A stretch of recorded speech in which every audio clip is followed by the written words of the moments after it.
Video kuni baay'ee laphee nama cabsa. Suuraan kun jechuudha akkuma argaa jirtanii hundumti ilma namaatu ilkaanisitti kolfa malee gadda garaa keessaan qabu. Dhugaa waaqaa jechuudha. Kan gadda garaa keessaa qabu haadha fi abbaa kee qofa. Dhugaa hedduu takka viidiyoon suuraan kun nama gaddisiisa. Abbaa fi haati Haacaaluu Hundeessaa akka isaan gaddan argaa jirtan. Guyyaan kun guyyaa yaadannoo Haacaaluu Hundeessaati.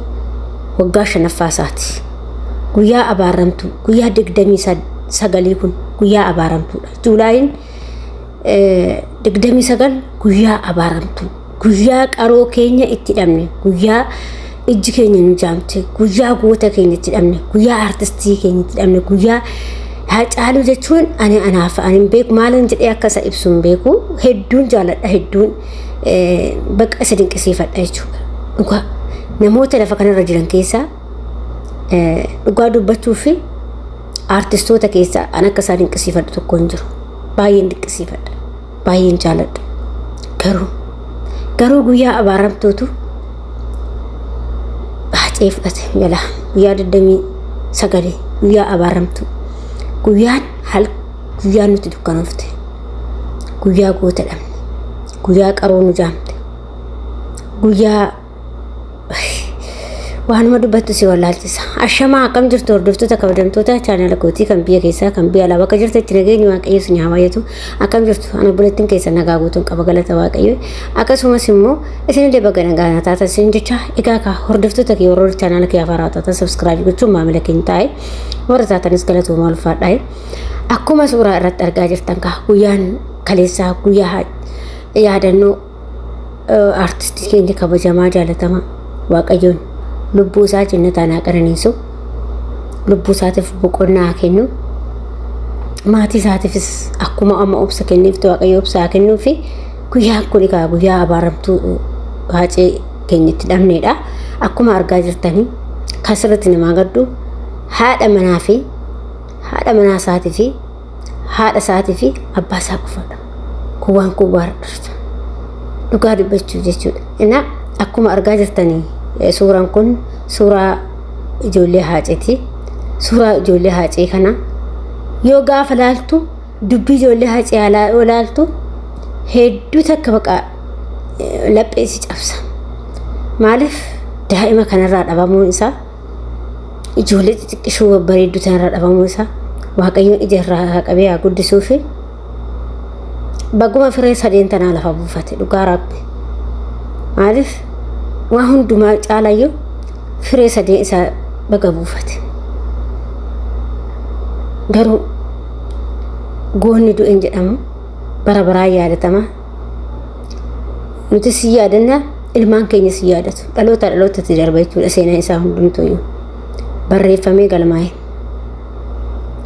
Kanaaf obboloota koo guyyaan kun anuma qofaaf abaaramtuudha miti. Akkuma namuma akka Itoophiyaa qofa osoo hin taane akkuma addunyaatti guyyaan abaaramtuu natti fakkaatti waan goota keenya dhabneef.